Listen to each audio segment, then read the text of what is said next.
पत्रकारिता उस ऊंची पहाड़ी की तरह है जिसमें जितने ऊपर जाओ वह उतनी ही सक्रिय होती जाती है और तब आपकी जिम्मेदारी बढ़ती जाती है।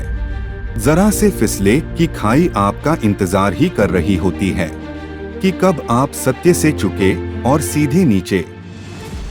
हाल ही में स्वघोषित शहीद पत्रकार रवीश कुमार ने अडानी के अंध विरोध में कुछ ऐसी बातें कही कि जिसे सुनकर आप यह यकीन नहीं कर पाएंगे कि यह वह पत्रकार कर रहा है जिसे प्रतिष्ठित रमन मैग्सेसे अवार्ड मिला है और जिसके लाखों फैंस हैं।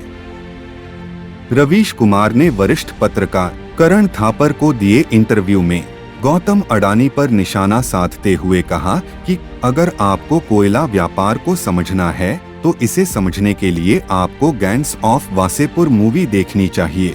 गैंग्स ऑफ वासेपुर झारखंड के अपराधियों के जीवन पर बनाई गई फिल्म थी जिसमें जघन्य हत्याकांड, अपराधियों का महिमामंडन, अश्लीलता और गाली गलौज को जमकर दिखाया गया। सवाल यह है कि क्या गौतम अडानी या उनका परिवार गैंग्स ऑफ वासेपुर जैसी पृष्ठभूमि से आते हैं? क्या गौतम अडानी का अपराध जगत से दूर दूर तक कोई भी संबंध है? क्या अडानी के किसी भी प्रोजेक्ट में गैंग्स ऑफ वासेपुर मूवी की तरह गोलीबारी या हत्याएं हुई हैं? तो जवाब है बिल्कुल नहीं। गैंग्स ऑफ वासेपुर में अडानी कोल को फिट करने की जो कोशिश रवीश ने की है वह बेहद गैर जिम्मेदाराना कृत्य है, क्योंकि कोयला अभी भारत के 1.25 अरब लोगों की बिजली जरूरत पूरी करने वाला सबसे बड़ा स्रोत बना हुआ है।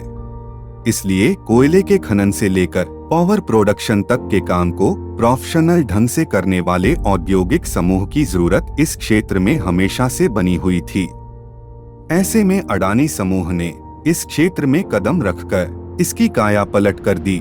अडानी समूह ने अपनी बेहतर औद्योगिक कार्यशैली से कोयले के जरिए बड़े पैमाने पर कोयले का उत्पादन तो किया ही, इसके साथ साथ पड़ोसी देशों तक पावर सप्लाई शुरू की। हाल ही में बांग्लादेश को झारखंड के गोड्डा स्थित अडानी पावर प्लांट से 800 मेगावाट बिजली भेजी गई है।